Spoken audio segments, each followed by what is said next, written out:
I carried a watermelon.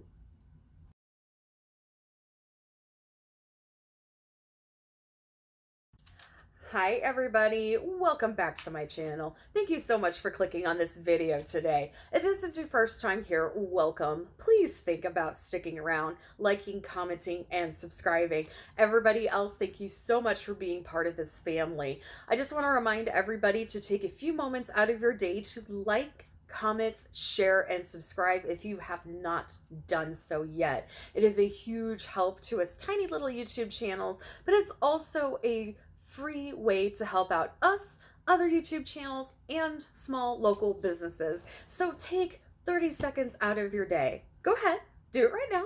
Go ahead. It'll make you feel better. It's good karma, I promise. All right, so I am going to go on with part 2 of my channeling of Kurt Cobain. If you have not seen part 1, go ahead and click on that video right now. The link will be down in the description box. To go ahead and put a trigger warning in right here. If speaking about the subject of suicide or even the idealization of this subject, please do not watch any further.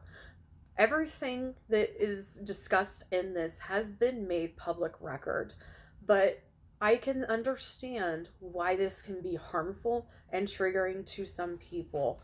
I do hope that you guys take this into consideration and go no further if you feel like this is going to bother you.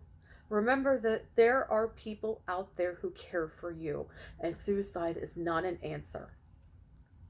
There is help. I will put some sources down and below for not just you, but for anybody who feels like they may need some help right now. Okay. From now on, I'm going to be discussing the case, so I hope we are good. Kurt Cobain disappeared from his rehab on April 2nd, 1994. Apparently, he slipped out while having a cigarette and jumped a 6-foot fence to get out of there. I don't think that there's really any video evidence, and correct me if I'm wrong, that this happened, because Kurt Cobain wasn't a very tall guy, nor was he very athletic, so the fact that he got over a 6-foot fence is kind of impressive. But there have been people who have come forward who have said that he simply signed himself out. He had the right to do that. He wasn't there by legal reasons. He was there voluntarily. During that time, April 2nd and 3rd, he was spotted all over Seattle. People talked to him.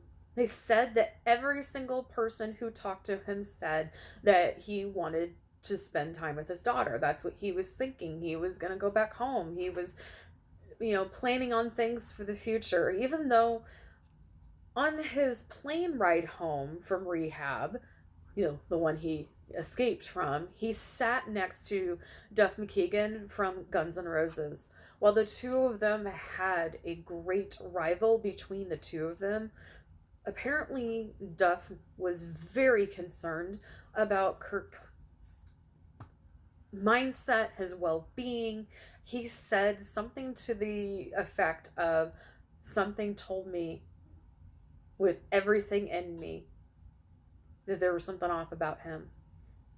We had a pleasant conversation. He was happy and he was laughing, but something in me told me there was something wrong." I take that with a grain of salt because Duff himself at that point was heavily into drugs.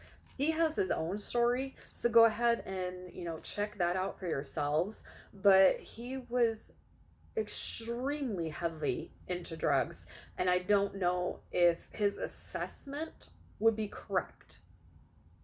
Other people didn't say that he seemed upset or anything like that. However, you cannot make that an assumption that somebody who is about ready to take their own life will not appear to you as happy. In fact, they probably will be very happy because they've made a decision on what they want to do. This is just a warning sign and something that I am pointing out, but this is also could be a dialogue in this particular story of, if he seemed like he was doing great, maybe he was, because he made the choice to end his own life. On April 3rd, Courtney Love hired a private investigator to find her husband. This whole situation was incredibly odd. I am trying to remember the documentary. I don't know if it was Courtney and Kurt or, soaked in bleach, but there are reports from the view of the private investigator who was hired. He has a lot to say. He has recordings of everything. And if you listen to it, this will definitely put reasonable doubt into your mind that this situation happened the way that it did. Courtney was not hands-on at all. She wasn't in Seattle looking for her husband. In fact, she was with her boyfriend. So their marriage clearly was falling apart. And that is what some people say was the catalyst of Kurt's downfall. If Kurt left, Courtney would not get half. They had a prenup, and they also had a daughter to worry about. If they had gotten divorced, her star really would have faded. Unfortunately, however you want to see it, Courtney Love was only famous because of Kurt Cobain. And I can say that with certainty. She did okay on her own, but it wasn't unless she was riding on the shirt tails of her husband that she kept a very firm grip over. She had already consulted a divorce attorney, and so had Kurt. So it's not like this was a secret. What the problem was the amount of money that she would lose. And yes, some people's life, it's only worth money. I want to remind you that during this time when the private eye was working for Courtney Love, he went to a hotel room several times to talk to her, to get more information. She was freebasing cocaine with her boyfriend. She really didn't give a poop about what was going on with Kurt. In fact, she didn't even seem surprised when his body was found a few days later. With the help of the private investigator, Kurt's body was found on April 8th. Apparently, he had convinced one of the people who worked at the house, I believe he was a greenhouse worker, to go and take a look inside the greenhouse because they had been inside the house. The investigator and several other people had been in the house and gone over it and over it. They'd also been in the greenhouse, and they had found no sight of Kurt anywhere. They found his body, and before news broke, before anything really happened, Courtney Love made a public announcement that her husband died by suicide. This is before the police even really had a chance to survey the team. In fact, she pushed the suicide narrative to the point where people believed it and didn't question it. Kurt had had a suicide attempt before, but he didn't succeed. It wasn't through a gun, and if he really wanted to, he would have gotten through with it. He wanted to end the pain that he was in from his stomach problem. The letter that Courtney read out loud during his memorial was a letter supposedly written by Kurt Cobain. Now, fingerprint experts were able to connect every line except the last three to Kurt Cobain's handwriting. Most people around him, including Dave Grohl, believed that this actually was a song or a goodbye letter to his fans telling him that he was quitting Nirvana and taking a break to be with his child. The last three lines, that was added most likely by Courtney Love herself. So what does this all tell you? His body had supposedly been in the greenhouse since the 5th of April, even though investigators had been there. His body had been sitting there for several days. Nobody reported shots. Nobody reported ruckus. Nobody reported anything. Now, it is a possibility that they wouldn't hear it. I don't know if there was any sort of sound test or anything like that were done. But it is a possibility that even if somebody did shoot themselves, that there would not be a visible sound, audio sound, for somebody to be able to pick up. The other thing was that Kurt was shot up with enough heroin to overdose 3 times over prior to him shooting himself. This is something that investigators like to call an overkill. Even though he was a drug addict and he had been a heavy drug user, the amount of substance in his body would render him unable to take a shotgun and shoot himself in the head. Many experts did tests over and over and over again, and those sources are out there for you to take a look at. I will link them if I can remember what they are, but I will link them. It's the same with Marilyn Monroe. Supposedly, there was a lot of drugs in their system.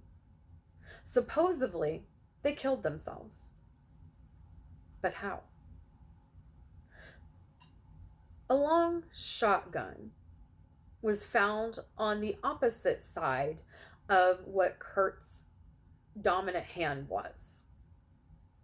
So he would have to shoot himself with his non-dominant hand at a very awkward pose in order to make it happen.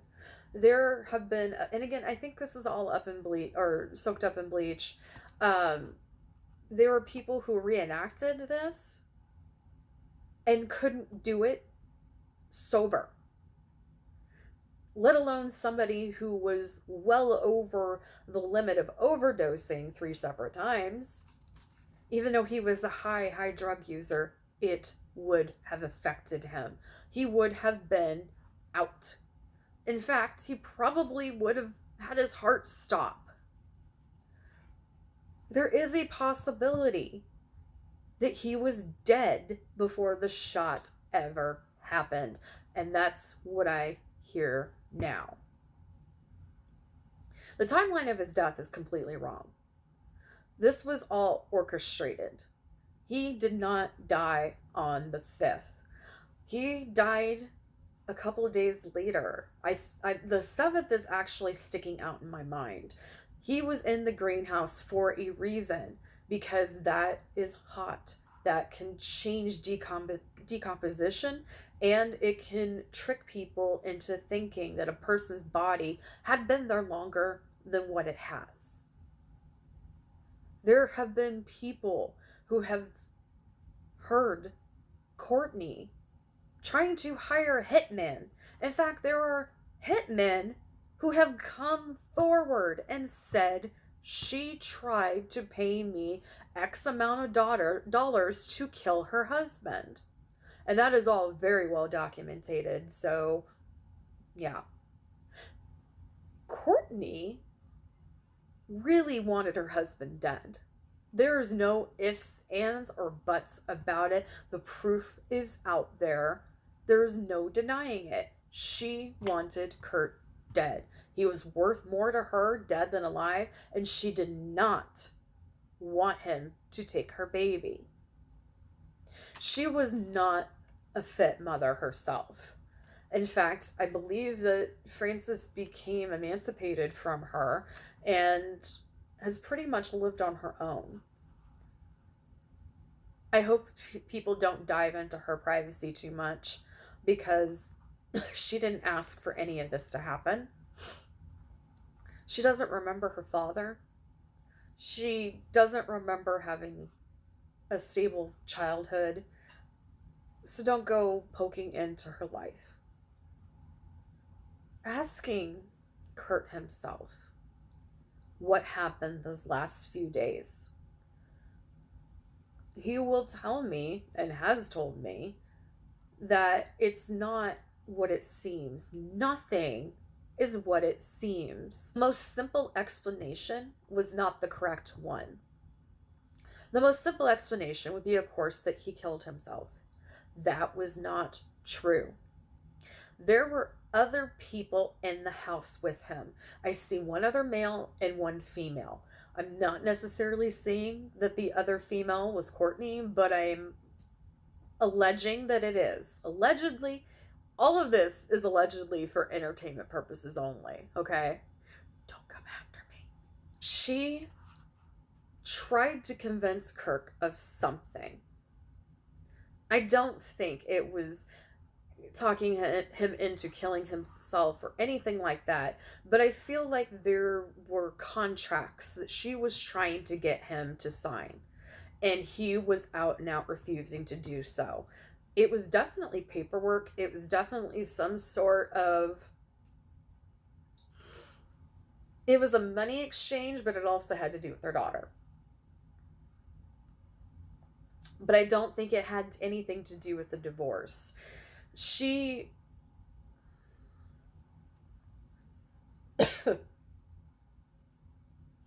she smokes too much.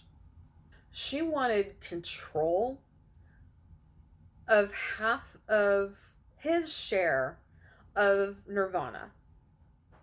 So everybody in Nirvana had their own shares, yada, yada, yada. But she wanted half of his share. She considered herself part of the band, like a Yoko Ono, like someone who was in the background and made things happen. And she believed that her interaction, her influence was something that helped Kurt create. It's not true. It's not true. But he was plenty creative on his own, but she helped keep him completely supplied with drugs and alcohol at all times. So at this point, when she is having this discussion with him, he's sober. He is completely sober. The drugs that entered into his system were not injected by him. It came from an outside source, and he doesn't know which one did it. It came from behind him and fast. The next thing he knew, he was in the greenhouse, and the two people were still there. There are at least 2 eyewitnesses to what happened because they were there. There's possibly a third who was waiting out in the car, who would be more of a secondary witness, but knew exactly what was happening.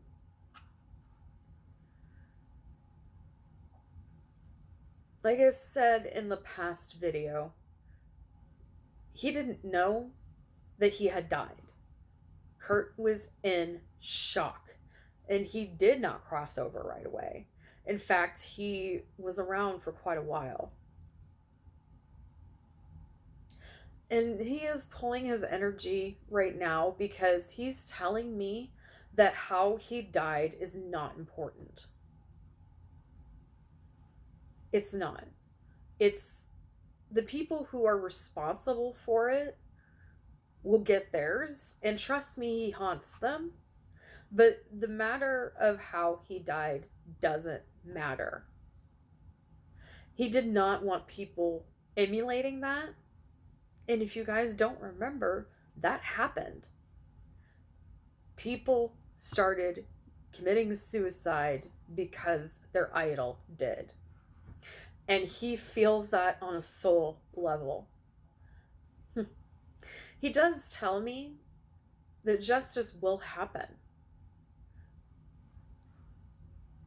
There is a phone call somewhere that was recorded that has all of this information on it.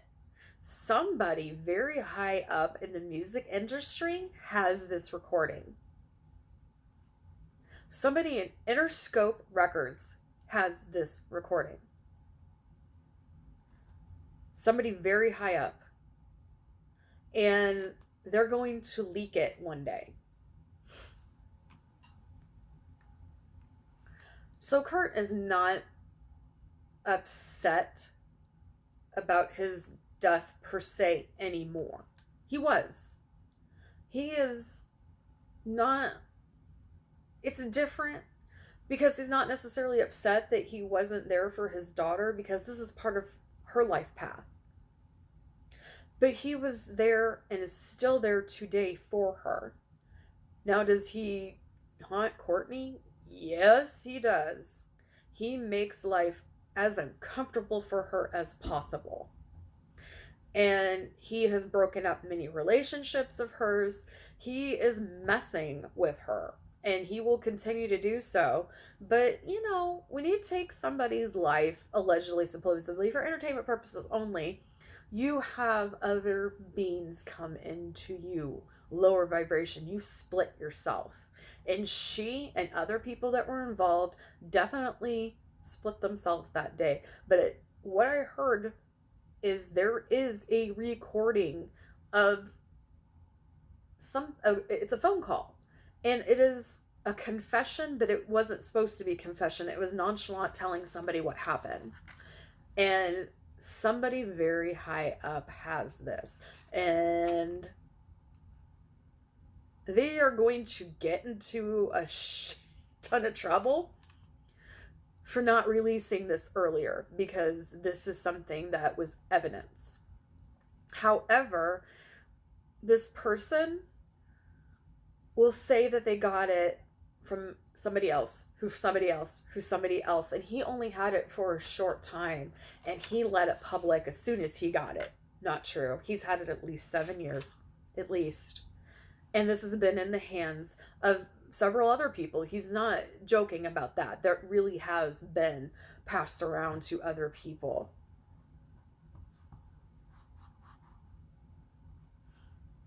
I can't tell you exactly when this is going to happen, but when it does,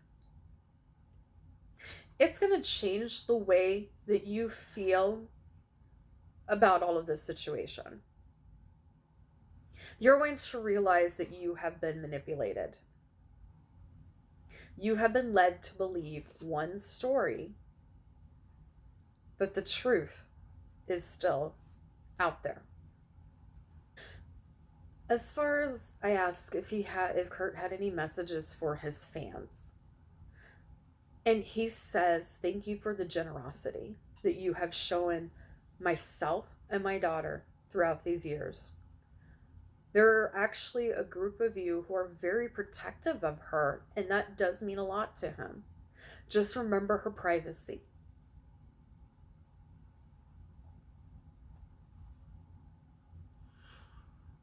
She will have a daughter, and this daughter will remind her and look a lot like her father, but it will not be her father reincarnated. He is going to stay on the other side as long as it takes to make sure his child is safe. And if that means that he has to stay for a few generations because he's keeping generations safe, he'll do that.